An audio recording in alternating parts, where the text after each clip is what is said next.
ഒരിക്കലെങ്കിലും ഒരു motivational video കണ്ടതിന് ശേഷം എനിക്കും ഇങ്ങനെ ജീവിക്കണം എന്ന് നിങ്ങൾക്ക് തോന്നിയിട്ടുണ്ടോ? അല്ലെങ്കിൽ ഒരു സിനിമയിലെ സങ്കടരംഗം കണ്ടപ്പോൾ അറിയാതെ നിങ്ങളുടെ കണ്ണുകൾ നിറഞ്ഞിട്ടുണ്ടോ? അല്ലെങ്കിൽ ആരെങ്കിലും ചിരിക്കുമ്പോൾ നിങ്ങളും അറിയാതെ ചിരിച്ചിട്ടുണ്ടോ? ഇത് വെറും വികാരമല്ല, നിങ്ങളുടെ തലച്ചോറിലെ മിറർ ന്യൂറോൺസ് പ്രവർത്തിക്കുന്ന നിമിഷങ്ങളാണ്. ഒരു സിനിമയിൽ ഒരു അമ്മ തൻ്റെ കുഞ്ഞിനെ നഷ്ടപ്പെട്ടു കരയുന്ന രംഗം. നിങ്ങൾക്കറിയാം അതൊരു സിനിമ മാത്രമാണെന്ന്. എന്നിട്ടും നിങ്ങളുടെ കണ്ണുകൾ നിറയും. കാരണം നിങ്ങളുടെ മിറർ ന്യൂറോൺസ് ആ അമ്മയുടെ വേദന നിങ്ങളുടെ തലച്ചോറിൽ അനുഭവിപ്പിക്കുന്നു. അതുകൊണ്ടാണ് നല്ല സിനിമകൾ നമ്മെ മാറ്റുന്നത്. ഒരു ഫിറ്റ്നസ് വീഡിയോ കാണുമ്പോൾ ഒരാൾ ഓടുന്നു, വിയർക്കുന്നു, വ്യായാമം ചെയ്യുന്നു. നിങ്ങൾ സോഫയിൽ ഇരുന്ന് കാണുന്നതാണെങ്കിലും നിങ്ങളുടെ തലച്ചോർ ആ ഒരു പ്രവർത്തനത്തെ അനുകരിക്കാൻ തയ്യാറെടുക്കുന്നു. അതുകൊണ്ടാണ് ചില വീഡിയോകൾ കണ്ടതിന് ശേഷം നാളെ മുതൽ ഞാനും എക്സസൈസ് ചെയ്യാൻ തുടങ്ങാം എന്ന് നമ്മൾ തീരുമാനിക്കുന്നത്. ഇനി നെഗറ്റീവ് വീഡിയോസിൻ്റെ അപകടം. നമ്മൾ ദിവസവും കോപം നിറഞ്ഞ വീഡിയോകൾ, വെറുപ്പ് നിറഞ്ഞ പ്രസംഗങ്ങൾ, ചില പരാതികൾ, ഇതൊക്കെയാണ് നിങ്ങൾ കാണുന്നതെങ്കിൽ നിങ്ങളുടെ മിറർ ന്യൂറോൺസ് അതും പഠിക്കാൻ തുടങ്ങും. അറിയാതെ നിങ്ങളുടെ മനസ്സിലും അതേ കോപവും അതേ ഭയവും അതേ നെഗറ്റീവ് ചിന്തകളും വളരാൻ തുടങ്ങും.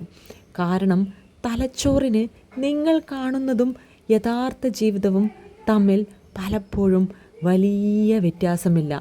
അത് ആവർത്തിച്ച് കാണുന്നതിനെ ഇത് സാധാരണ ജീവിതം എന്ന് വിശ്വസിക്കാൻ തുടങ്ങും. പോസിറ്റീവ് വീഡിയോസിൻ്റെ ശക്തി. നിങ്ങൾ ഡെയിലി പ്രചോദനം നൽകുന്ന ആളുകളെ കാണുന്നുവെങ്കിൽ, കരുണ കാണിക്കുന്ന മനുഷ്യരെ കാണുന്നുവെങ്കിൽ, നല്ല പുസ്തകങ്ങളെക്കുറിച്ചുള്ള വീഡിയോകൾ കാണുന്നുവെങ്കിൽ, ധ്യാനം, വ്യായാമം, വിജയകഥകൾ ഇതൊക്കെയാണ് കാണുന്നതെങ്കിൽ നിങ്ങളുടെ മിറർ ന്യൂറോൺസ് പറയാൻ തുടങ്ങും, ഇതാണ് ഞാൻ പഠിക്കേണ്ട ജീവിതം. പതിയെ നിങ്ങളുടെ ചിന്തകൾ മാറും, വാക്കുകൾ മാറും, ശീലങ്ങൾ മാറും, അവസാനം നിങ്ങളുടെ ജീവിതവും മാറും. എന്താണ് ഈ മിറർ ന്യൂറോൺസ്?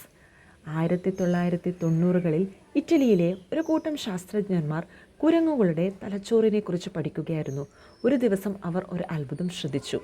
ഒരു കുരങ്ങ് ഒരു പഴം എടുക്കുമ്പോൾ അതിൻ്റെ തലച്ചോറിലെ ചില ന്യൂറോൺ സജീവമായി. പക്ഷേ അതിലും അത്ഭുതം എന്തായിരുന്നു എന്നറിയാമോ? വേറൊരു കുരങ്ങ് ഒന്നും ചെയ്യാതെ മറ്റൊരു കുരങ്ങ് പഴം എടുക്കുന്നത് കാണുമ്പോഴും അതേ ന്യൂറോൺ സജീവമായി. അതായത് സ്വയം ചെയ്യുമ്പോഴും മറ്റൊരാൾ ചെയ്യുന്നത് കാണുമ്പോഴും ഒരേ ന്യൂറോൺസ് പ്രവർത്തിച്ചു. അതിനാലാണ് അവയ്ക്ക് മിറർ ന്യൂറോൺസ് എന്ന പേര് നൽകിയത്. മിറർ എന്നാൽ കണ്ണാടി. കണ്ണാടി നമ്മുടെ രൂപം പ്രതിഫലിപ്പിക്കുന്നത് പോലെ ഇതേ ന്യൂറോൺസ് മറ്റുള്ളവരുടെ പ്രവർത്തനങ്ങളും വികാരങ്ങളും നമ്മുടെ തലച്ചോറിൽ പ്രതിഫലിപ്പിക്കുന്നു. ഒരു കുഞ്ഞിൻ്റെ മുന്നിൽ നാവ് പുറത്തേക്ക് നീട്ടിയാൽ അവനും അതുപോലെ ചെയ്യാൻ ശ്രമിക്കും. ആരും അത് പഠിപ്പിച്ചിട്ടില്ല, പക്ഷേ അവൻ്റെ തലച്ചോർ പറയുന്നു ഞാനും ഇത് ചെയ്യണം. അതാണ് മിറർ ന്യൂറോൺസ്. ഒരു വീട്ടിലെ അച്ഛൻ എല്ലാ ദിവസവും മറ്റുള്ളവരെ ബഹുമാനിച്ച് സംസാരിക്കുന്നു, അമ്മ നന്ദിയോടെ ജീവിക്കുന്നു.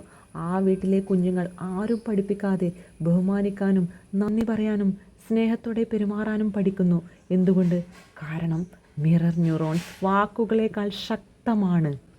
നമ്മുടെ ജീവിതത്തിൽ ഇത് എങ്ങനെ ഉപയോഗിക്കാം? ഒറ്റ നിയമം മാത്രം പാലിക്കുക. നിങ്ങളുടെ സോഷ്യൽ മീഡിയ ഫീഡ് നിങ്ങളുടെ ഭാവിയുടെ ക്ലാസ് റൂം ആക്കുക.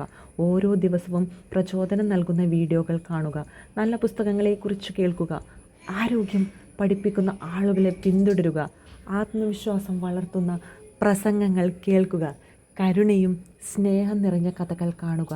കാരണം നിങ്ങൾ ദിവസവും കാണുന്നത് നിങ്ങളുടെ തലച്ചോറിൻ്റെ ഭാഷയായി മാറും. പക്ഷേ ഒരു കാര്യം നിങ്ങൾ ഓർക്കണം, വീഡിയോ കാണുന്നത് മാത്രം മതിയാകില്ല. ഒരു പാചക വീഡിയോ 1000 തവണ കണ്ടാലും അടുക്കളയിൽ കയറാതെ ഭക്ഷണം ഉണ്ടാവില്ല. അതുപോലെ ഒരു മോട്ടിവേഷണൽ വീഡിയോ 100 തവണ കണ്ടാലും പ്രവൃത്തിയില്ലെങ്കിൽ ജീവിതം മാറില്ല.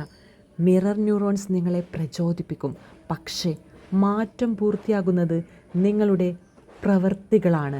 ഒരു ശില്പി ഒരു വലിയ കല്ലിനെ നോക്കിയാൽ അത് വെറും കല്ലല്ല, അതിൻ്റെ ഉള്ളിൽ ഒരു മനോഹരമായ പ്രതിമ കാണും. ഓരോ ദിവസവും അയാൾ ഒരു ചെറിയ കഷ്ണം മാത്രം നീക്കം ചെയ്യും, പക്ഷേ ഒരു ദിവസം ആ പ്രതിമ എല്ലാവരെയും അത്ഭുതപ്പെടുത്തും. നമ്മുടെ ജീവിതവും അതുപോലെയാണ്. ഒരു നല്ല വീഡിയോ, ഒരു നല്ല പുസ്തകം, ഒരു നല്ല ചിന്ത, ഒരു നല്ല ശീലം, ഇവ ഓരോന്നും നിങ്ങളുടെ ഉള്ളിലെ മികച്ച മനുഷ്യനെ പുറത്തു കൊണ്ടുവരുന്നു. നിങ്ങൾ ഇന്ന് കണ്ട വീഡിയോകൾ നിങ്ങൾ ആഗ്രഹിക്കുന്ന മനുഷ്യനെ വളർത്തിയോ അതോ നിങ്ങളെ ലക്ഷ്യത്തിൽ നിന്ന് അകറ്റിയോ? കാരണം ഓരോ ദിവസവും നിങ്ങളുടെ കണ്ണുകൾ നിങ്ങളുടെ തലച്ചോറിനെ പഠിപ്പിക്കുകയാണ്. ഓരോ ദിവസവും നിങ്ങളുടെ മിറർ ന്യൂറോൺസ് നിങ്ങളുടെ ഭാവിയെ രൂപപ്പെടുത്തുകയാണ്. അതുകൊണ്ട് സ്ക്രീൻ ടൈം കുറയ്ക്കണമെന്നില്ല, സ്ക്രീൻ ടൈം ബുദ്ധിപൂർവ്വം തിരഞ്ഞെടുക്കണം. കാരണം നിങ്ങൾ കാണുന്ന ഓരോ നല്ല ചിന്തയും നിങ്ങൾ ചെയ്യുന്ന ഓരോ നല്ല പ്രവൃത്തിയും നിങ്ങളെ ഇന്നലത്തേതിനേക്കാൾ മികച്ച മനുഷ്യനാക്കി മാറ്റും. പ്രചോദനം നൽകുന്ന വീഡിയോകൾ നിങ്ങളുടെ ജീവിതം മാറ്റില്ല, എന്നാൽ അവ നിങ്ങളെ മാറാൻ പ്രചോദിപ്പിക്കും. ആ പ്രചോദനത്തെ പ്രവൃത്തിയാക്കി മാറ്റുന്ന നിമിഷം മുതൽ നിങ്ങളുടെ ഏറ്റവും മികച്ച പതിപ്പ് ജനിക്കാൻ തുടങ്ങും.